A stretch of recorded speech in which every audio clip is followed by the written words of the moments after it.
Hello everyone and welcome to a crossover extravaganza.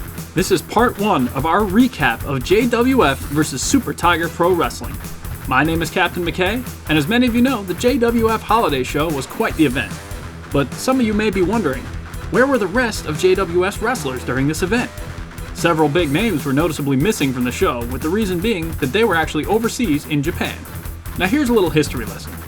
Super Tiger Pro Wrestling was formed around the same time as JWF, and has largely stayed pretty underground, except for some internet tape trading and the occasional magazine article. Over the years, some of JWF's talent has left to go over to Super Tiger and make a name for themselves internationally. For example, longtime JWF fans will no doubt remember Razor Ramon and Diesel, who left at the end of their contracts in order to pursue fame in Japan. These two athletes, known by their real names of Scott Hall and Kevin Nash, are currently a force to be reckoned with in the world of professional wrestling. Likewise, many young upstarts begin their ascent to the top of the wrestling world in Japan. For example, athletes like Finn Balor and Shinsuke Nakamura. Both men are highly respected for their ability, and both men have made it a point to bring Super Tiger Pro Wrestling into the spotlight. What does this have to do with JWF? Well, since JWF is a company that thrives on its ability to let the audience suspend its disbelief, we thought it would be a good idea to reach out and have a good old-fashioned crossover. Now, a couple of things to know. This will be presented in recap format, since the original broadcast needed to be edited down for American audiences. Secondly, it'll be narrated by yours truly. Now, this is not to discredit the Japanese announce team, but, well, you tell me if you can understand a word of this.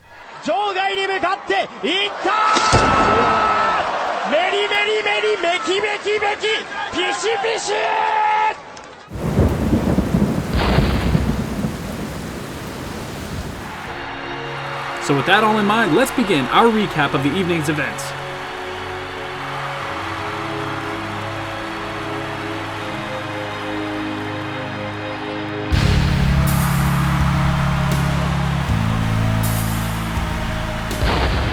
First, it would be a 6-man tag match featuring the aforementioned Kevin Nash, Scott Hall, and Hollywood Hogan representing the nWo, against Kane, Mankind, and Chris Jericho representing JWF.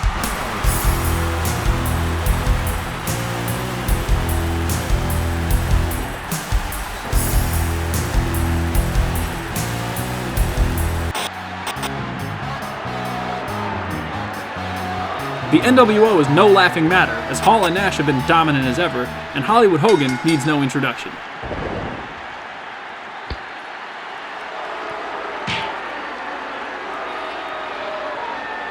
This match was back and forth, and Jericho's smaller size was proving to be a detriment to his abilities in this match. However, Kane would not have the same issue with regards to size, and the cockiness and arrogance of the nWo would be brought into check very quickly thanks to the Big Red Machine. Kevin Nash would later try doing some underhanded tactics, although they would prove to serve as a distraction to get Hollywood Hogan inside the ring.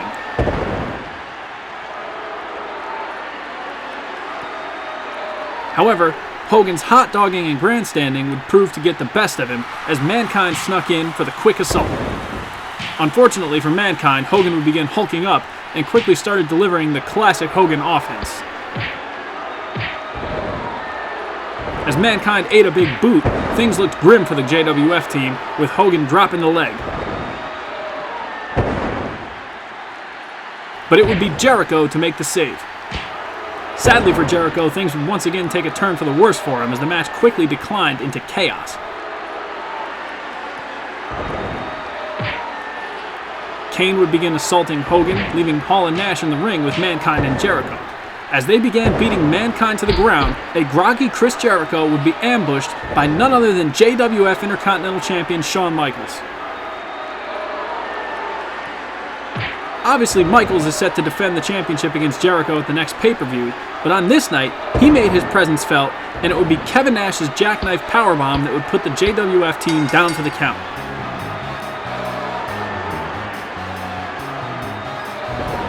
The nWo began to celebrate as Michaels joined them in the ring, and he made his intentions very well known.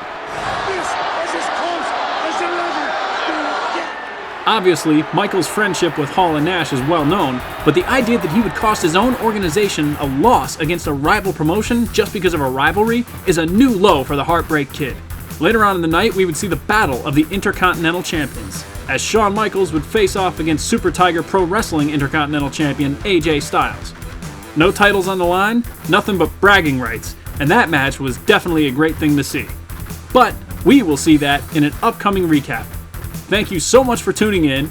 I have been Captain McKay, and we will see you next time for the second installment of JWF vs. Super Tiger Pro Wrestling. Later on.